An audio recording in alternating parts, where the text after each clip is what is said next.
Hello students, my name is Neha Mittal. I am working as an assistant professor at Ramesh Institute of Vocational and Technical Education in Greater Noida. In this video lecture, I am going to discuss the syllabus of Pharmaceutical Chemistry 1, which is a subject in Diploma first year under the Board of Technical Education. For the easy understanding of the syllabus, the complete syllabus of PharmChem is divided into 10 parts. So first of all, we will discuss about the part 1. In this, we will study about the acid, base, different theories which explain the property of acid and base. We will know the mechanism of action and composition of buffers, official buffers, or we can say standard buffer. Moving ahead, we will study the physical chemical property, medicinal and pharmaceutical uses, storage condition and chemical incompatibility of the following compounds like boric acid, hydrochloric acid, strong ammonium hydroxide and sodium hydroxide.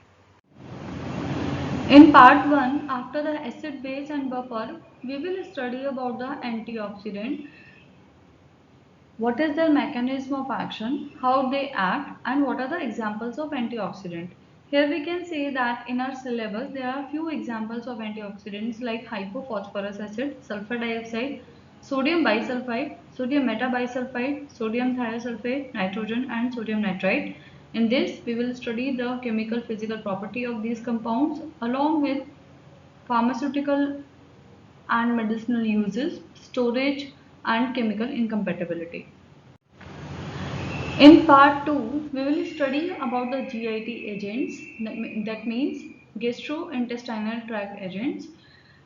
These GIT agents has been mainly classified into 4 categories: acidifying agents, antacids, protective and adsorbents, and saline cathartics.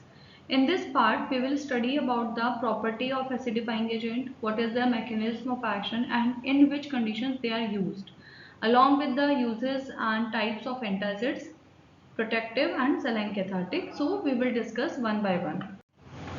First of all, we will study acidifying agent. Here we will see the example of dilute hydrochloric acid. Second topic we will discuss antacid. What is the significance of combination antacids? And there are few examples like sodium bicarbonate, aluminum hydroxide gel, aluminum phosphate, calcium carbonate, magnesium carbonate, magnesium trisilicate, and magnesium oxide. Then the third category of GIT agent is a protective and adsorbent. Here we will see the mechanism of action of protective and adsorbents, their types, ideal property, along with the examples bismuth subcarbonate and kaolin. The last category is saline cathartic of GIT, in which we will discuss how the cathartics, what are the laxative uh, purgative compounds and how the saline cathartics act in the human body to cure the constipation. So here we will see the two examples: sodium potassium tartrate and magnesium sulfate. In part 3, we will study about the topical agents. Topical agents has been classified into mainly 3 categories: protective, antimicrobial and astringent. So in this part, we will study the property of these compounds along with their mechanism of action and their ideal properties and the examples of compounds which are having these properties. We will study one by one. First of all, we will study about the protective. In protective, we have few examples like talc, zinc oxide, calamine, zinc stearate, titanium dioxide and silicon polymers. These are the compounds which are having the property of protective, or we can say that they are used as a protective.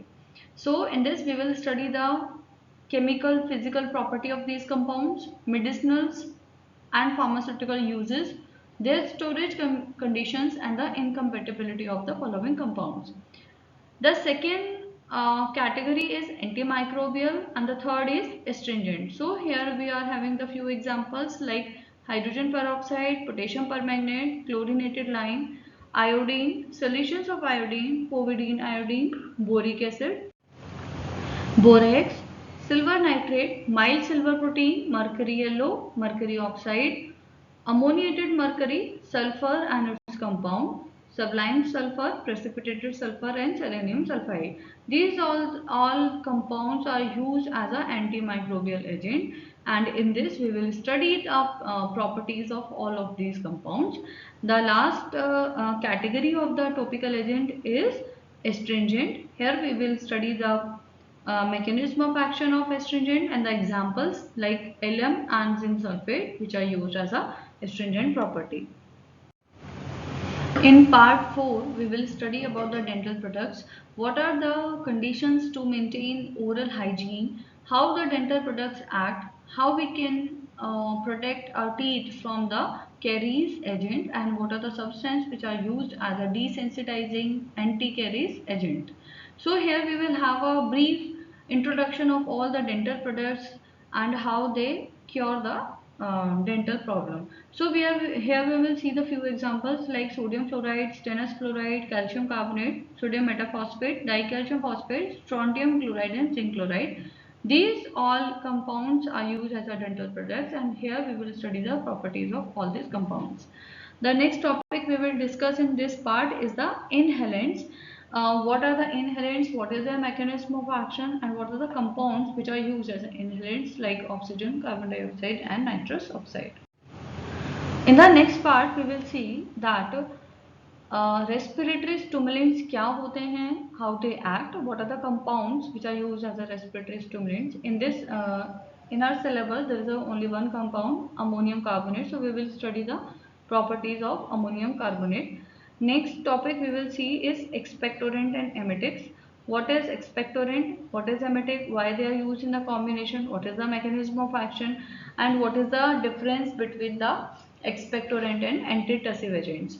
In this, we have few examples like ammonium chloride, potassium iodide, antimony potassium tartrate. Here I would like to describe that where you will see a steric mark, like here in the expectorant and emetic, we can see that steric mark is seen at the ammonium chloride, this part. So it means that we will study the assay of ammonium chloride. Means we will study in a course assay of only for those compounds on which this asterisk mark is mentioned in the syllabus part. So the last topic of this part 5 is antidote. In this we will study the antidote, their classification, mechanism of action and the compound sodium nitrite. In part 6 we will study the major intra and extracellular electrolytes. Here we will study what do we understand by the electrolytes, how they are used for the replacement therapy, what are the compounds which are used for this therapy like sodium chloride and its preparation, potassium chloride and its preparation. Next we will study what is the acid base balance of the body and what are the electrolytes which are used to maintain this acid base balance like sodium acetate, sodium bicarbonate injection, sodium citrate, potassium citrate, sodium citrate injection, sodium lactate injection, ammonium chloride and its injection. And in the last of this part we will study that why the combination of oral electrolytes powders are used and what is their importance in the treatment of many diseases. In part 7 we will study the various inorganic official compounds of iodine, calcium, iron, ferrous sulfate and calcium gluconate. In part 8 we will study about the radioactivities. What are the radioactive compounds? What type of radiation they emit like alpha, beta and gamma? What are the biological effects of these radiations? How we can how can we measure the radiation, and what are the equipment which are used for the measurement of this radiation like the GM counter, that is the Ziegler-Muller counter. Next we will study what do we understand by the radioisotope, their uses, storage and precautions with special reference to the official preparations. And in the last we will study that what do we understand by the radio opaque contrast media and what are the compounds which are used in this category. Here we will study the example of barium sulfate. In part 9, we will study that what is the importance of quality control of drugs and pharmaceuticals. What do we understand by the impurity, how we can control them, and what is the importance of quality control. In this, we will study what do we understand by the significant error, method used for the quality control, and what are the sources of impurities in pharmaceuticals. Along with this, we will study an important part of the syllabus, that is the limit test. What do we understand by the limit test? How do we perform them? And we will study separately limit test for the arsenic, chloride, sulfate, iron and heavy metal according to the Indian Pharmacopoeia. The last part, that is the part 10, contain the identification test for cation and anion as per the Indian Pharmacopoeia. In this, we will study the different identification test for the cations and the different identification test for the anions. So, this is all about the complete syllabus coverage of the Pharmaceutical Chemistry 1 for the diploma first year. So, I hope all of you will learn a lot from this. Thank you.